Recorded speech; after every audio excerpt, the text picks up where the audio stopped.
জ্যোতিপ্রিয় মল্লিকের বাড়িতে ঢুকে হামলা, হাবড়ার তৃণমূল বিধায়কের বাড়িতে চড়াও এক যুবক। সল্টলেকে জ্যোতিপ্রিয়র বাড়িতে চড়াও যুবক, জ্যোতিপ্রিয়র মুখে ঘুষি মারার অভিযোগ। যুবকের হামলায় বিধায়কের কোমরে চোট লেগেছে। পালাতে গেলে রক্ষীরা ধরে ফেলেন যুবককে। ঠিক কি ঘটেছিল সেই ঘটনা সম্পর্কে জানাবেন, সঙ্গে রয়েছে অনুপ। একটু জানান কি হয়েছিল। এসআইআর নিয়ে মিটিং করার পরবর্তী ক্ষেত্রে জ্যোতিপ্রিয় মল্লিক যখন বাড়িতে ফেরেন এবং সেই সময় সল্টলেক বিসি ব্লকে 244তম যে বাড়ি, সেই বাড়িতে যখন তিনি ঢোকেন, গেট থেকে কিন্তু আচমকা পিছন দিক থেকে অভিষেক দাস তিনি কিন্তু জোর করে একেবারে গেটের মধ্যে ঢুকে পড়ে এবং বিধায়ক অর্থাৎ জ্যোতিপ্রিয় মল্লিক তাকে কিন্তু একেবারে পিছন দিক থেকে মুখে ঘুষি মারে। এরপরেই বিধায়ক পড়ে যান, কোমরে চোট লাগে। এরপরে যখন অভিষেক দাস এলাইজ স্থাপন পালিয়ে যাওয়ার চেষ্টা করে দৌড়ে, সেই সময় কিন্তু তার যে নিরাপত্তা রক্ষী তারা ধরে ফেলে এবং এই যে গোটা ঘটনা, সেই ঘটনা পরবর্তী সময় তিনি কিন্তু ইতিমধ্যেই বিধাননগর উত্তর থানা পুলিশকে জানিয়েছেন এবং পুলিশের পক্ষ থেকে অভিষেক দাস এলাইজ স্থাপন তাকে আটক করা হয়েছে। তার বিধায়কের পক্ষ থেকে কিন্তু লিখিত অভিযোগ দায়ের করা হচ্ছে, এমনটাই জানা হচ্ছে এবং পুলিশের পক্ষ থেকে বলা হচ্ছে অভিযোগ যদি তিনি দিচ্ছেন সেই কারণে অভিযুক্ত গ্রেপ্তার করা হবে। অন্যদিকে সিসি ক্যামেরা যে ফুটেজ, সেই ফুটেজ কিন্তু খতিয়ে দেখছে এবং ফুটেজেও লক্ষ্য করা যায় জ্যোতিপ্রিয় মল্লিক যখন একেবারে বাড়ি ফিরছেন ঠিক সেই সময় জোর করে গেট থেকে ঢুকে পড়ে এই যুবক এবং জ্যোতিপ্রিয় মল্লিক বিধায়ক তাকে লক্ষ্য করে কিন্তু একেবারে ঘুষি মারে মুখে। এরপরেই বিধায়ক পড়ে যান এবং কোমরে ইতিমধ্যে গুরুতর চোট রয়েছে এবং এই যুবককে ইতিমধ্যে আটক করে জিজ্ঞাসাবাদ করা হচ্ছে বিধাননগর উত্তর থানার পুলিশের পক্ষ থেকে। সঙ্গে থাকো। এইখানে দাঁড়িয়েছি, ওয়েট করে যে আমি উল্টো দিক করে চেয়ারে পড়েছি, এখানে একটু লেগে গেছে আমার, ফট করে। তারপরে ওকে যখন আমি খেলা মারে সরাচ্ছি, আমি সরাতে পারছি না ওকে, কিচ্ছু বলেনি, মেরে দিয়ে চলে গেল। নেশা, কিন্তু নেশা করে আছে যাই। আর এখানে যে ঘুরছে, তুই আমাদের ছেলেমেয়েগুলো দেখা উচিত, ও অটো করে এসে নেমেছে।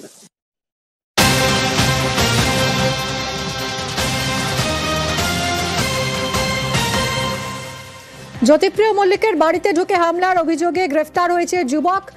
এই যুবককে আটক করেছে বিধাননগর নর্থ থানার পুলিশ। ধৃত অভিষেক দাস হাবড়ার জয়গাছির বাসিন্দা।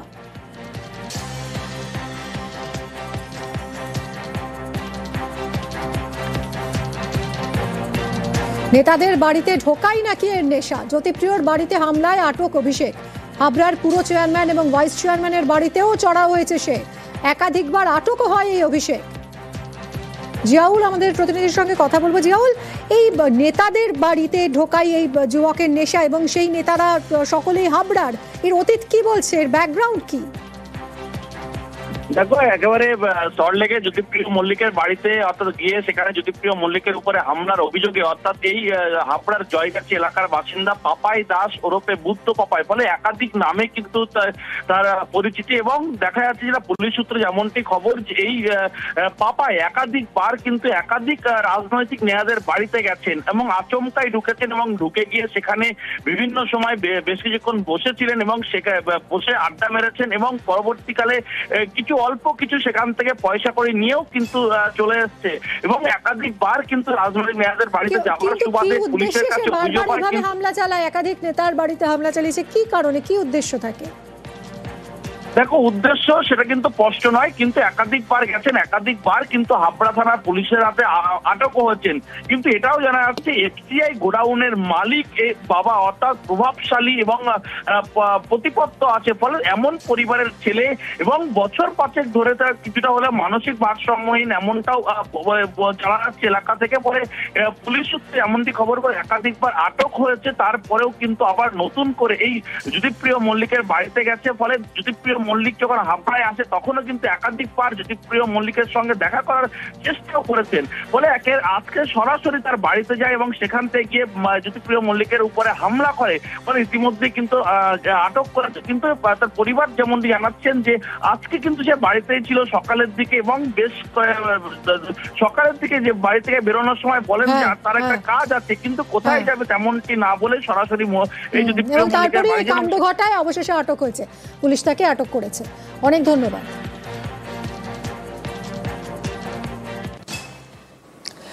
এবারে একটা ভাইরাল হওয়া ভিডিও দেখাবো। দেখতে পাচ্ছেন এখানে সংবর্ধনা দেওয়া হচ্ছে। কাকে সংবর্ধনা দেওয়া হচ্ছে? না, তৃণমূল ব্লক সভাপতিকে। খুব ভালো কথা, কিন্তু কোথায় দেওয়া হচ্ছে? মাদারিহাটের বিডিওর অফিস। এটা দেখুন, পিছনে লেখা বিডিও মাদারিহাট বীরপাড়া, সরকারি আমলার অফিস। সেখানে একজন জনপ্রতিনিধি, তাকে এইভাবে সংবর্ধনা দেওয়া যায়? এখানেই বিতর্ক। কথা বলবো, আমার সঙ্গে রয়েছে রাজকুমার। রাজকুমার, এই ভিডিও যে ভিডিও ভাইরাল হয়েছে সেখানে তৃণমূল ব্লক সভাপতিকে বিডিও অফিসে সংবর্ধনা দেওয়া হচ্ছে, কারা দিলেন, কি তাদের যুক্তি? দেখো মিমি, এই ভিডিওকে হাতিয়া করেছে যে পদ্ম সাংসদ, বিজেপি সাংসদ মুস্তিগা।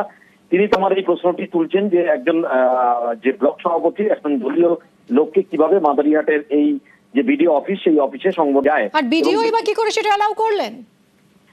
একদমই, কিন্তু এটা কিন্তু তৃণমূল কংগ্রেসের পক্ষ থেকে এই অভিযোগ অস্বীকার করা হয়েছে এবং বলা হচ্ছে যে এই যে ছবিটা দেখা যাচ্ছে, এই ছবিটা কোনো বিডিওর চেম্বার নয়, এটি হচ্ছে মাদারিহাট বিডিও অফিসের যে কনফারেন্স রুম, অর্থাৎ যেখানে মিটিং টিটিং হয়, সেই কনফারেন্স রুমের এটা ছবি। এবং পঞ্চায়েত সমিতি যে আছে, পঞ্চায়েত সমিতিরও এই একই কনফারেন্স রুম। এই কনফারেন্স রুমে একটি তৃণমূল কংগ্রেসের একটি অনুষ্ঠান ছিল, সেই অনুষ্ঠান শেষে কিন্তু এই সংবর্ধনা দেওয়া হচ্ছে, এইরকমটা কিন্তু দাবি করেছে তৃণমূল। এবং তৃণমূলের বক্তব্য, বিজেপি ভুয়ো ভিডিও ছড়িয়ে অযথা বাজার গরম করার চেষ্টা করছে। মিমি, ধন্যবাদ।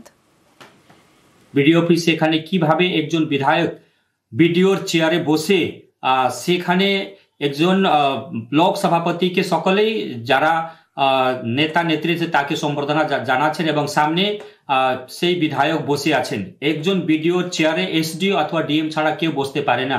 সেখানে কিভাবে একজন বিধায়ক সেই চেয়ারকে ব্যবহার করছেন এবং সেখানে বসে আছেন। অভিযোগ জানিয়েছিলাম যে বিডিও অফিসকে দলীয় কার্যালয়ে পরিণত করা হয়েছে, তার জীবন্ত উদাহরণ হচ্ছে Madarihat Birpara BDO office. Actual ওটা পঞ্চায়েত সমিতির কনফারেন্স হল, ওটা কনফারেন্স হল রাউন্ড টেবিলের মধ্যে সেই কনফারেন্স হলটা বানিয়েছে। আমরা ওখানে একটা মিটিং করেছিলাম এজ এ এমএলএ, ওখানে আমাকে ডেকেছিলেন। ওই মিটিংয়ের মধ্যে এত লোক হয়ে গেছিল যে ওই চেয়ার বসাবসি নিয়ে, মানে একটু বেশি লোকের জন্য যেটা হয়, কিন্তু বিডিও সাহেবের চেয়ারটা সাইড করে দেওয়া হয়েছিল। এটা চেম্বার না এবং বিডিও সাহেবের চেয়ারও না, এটা হলো কনফারেন্স হল। মাননীয় সাংসদ, এটা অনেক দিনের আগের ভিডিও, উনি যেটা করছেন সেটা সবটাই ভিত্তিহীন।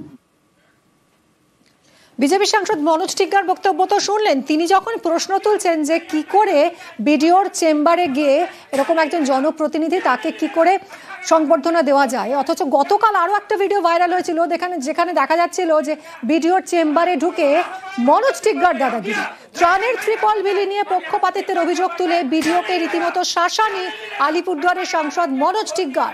সেই ভিডিও ভাইরাল, আর এই নিয়েও তর্জা তুঙ্গে। तमाशा पाया यहाँ पर, तमाशा पार्टी करने यहाँ पर, वीडियोगिरी करना, वीडियोगिरी करना तो वीडियोगिरी करो, पार्टी करना तो टीएमसी का झंडा लेके घूमो, टीएमसी का झंडा लेके घूमो। कोई बात नहीं सुनेगा। अब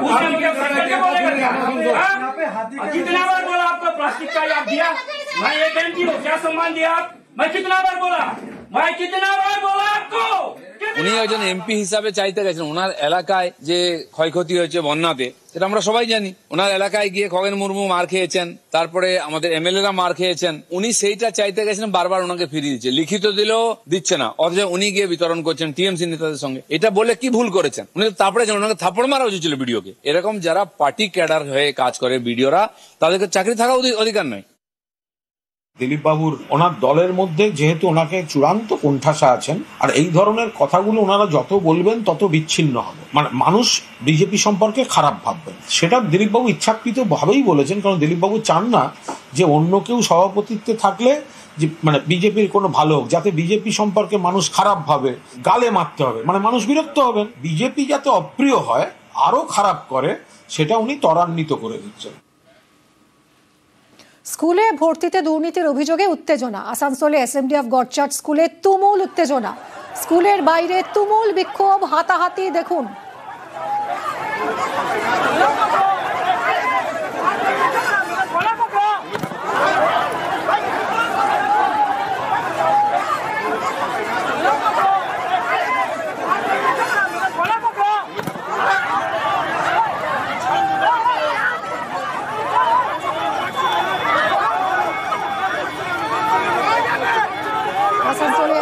গডচার্চ স্কুলে ভর্তি নিয়ে দুর্নীতির অভিযোগ তুলে স্কুলেরই প্রশাসনিক দুই গোষ্ঠীর মধ্যে স্কুলের বাইরে তুমুল বিক্ষোভ হয়, হাতাহাতি হয়।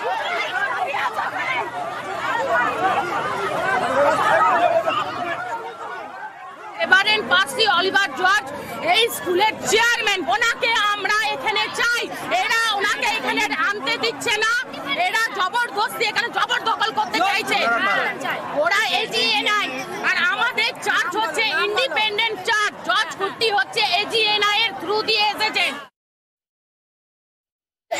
এরা শিক্ষা দেবে, গায়ে হাত তুললো মেয়েদের, আমার পায়ে লাগলো, চোর চোর আমার চুপ করতে বলছে।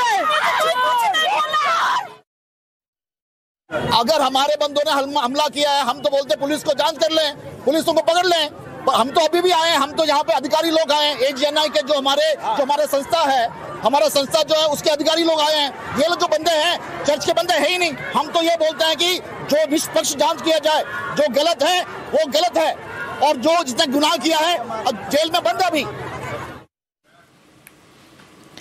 মেয়ে হওয়ায় মুখে ঢেলে দেওয়া হলো বিষ। ঝাড়গ্রামের গোপীবল্লভপুরে সদ্যজাতকে খুনের চেষ্টা, বিষ খাইয়ে খুনের চেষ্টা কে করলেন জানেন? এই সদ্যজাতের ঠাকুমা। আশঙ্কাজনক অবস্থায় হাসপাতালে ভর্তি ওই শিশু। গ্রেফতার করা হয়েছে ঠাকুমাকে। অভিযুক্তের কড়া শাস্তির দাবিতে সরব এলাকাবাসী। ব্যবস্থার আশ্বাস জেলা শাসকের। 8 দিনের বাচ্চা, ওইটাকে বিষ খাওয়ানো হয়েছে। ও দিদা খাইয়ে থাকবে আর কি। হসপিটালে আইসিইউতে আছে।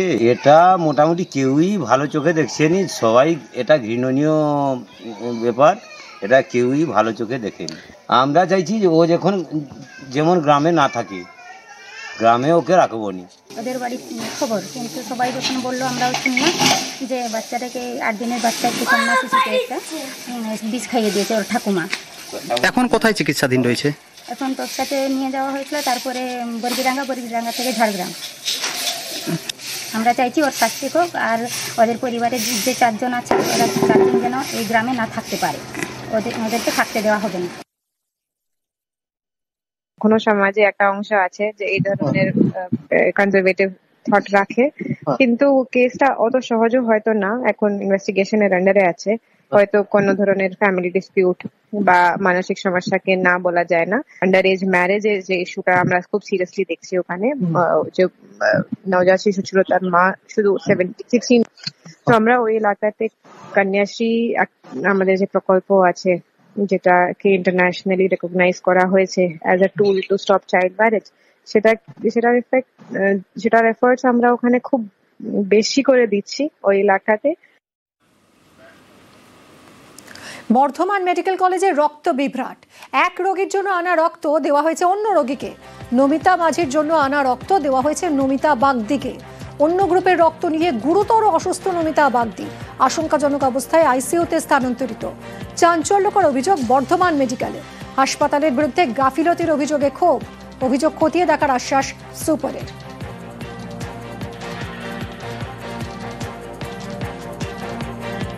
বর্ধমান মেডিকেল কলেজ হসপিটালে ভর্তি করেছিলাম।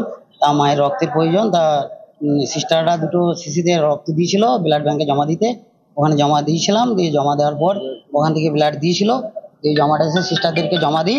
আমাদের রুগীকে দেয়নি, অন্য একটা রুগীকে পুশ করেছে, এইটুকু আমি জানি। আমার মা ভর্তি আছে নমিতা মাঝি। যাকে দিয়েছে সে হচ্ছে নমিতা বাগদি। চাইছে আমার মা সুস্থ হয়ে বাড়ি যাক বা রক্তটা যেন পায়। আমাদের নমিতা একটা মাঝির নাম আর একটা বাগদি নাম। আমার নমিতা বাগদি বলে ডেকেছে, আমরা গিয়েছি।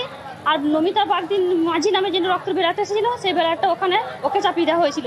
নিয়ে চাপিয়ে দেওয়ার পর থেকে ওনার অবস্থা খুবই খারাপ হয়ে গেছিল। নিয়ে ওকে এখন আইসিইউতে দেওয়া হয়েছে। চলবে কি চলবে না তা আমরা বুঝতে পারবো না। ডাক্তার যেটা ভালো মনে করছে সেইটাই দিচ্ছে।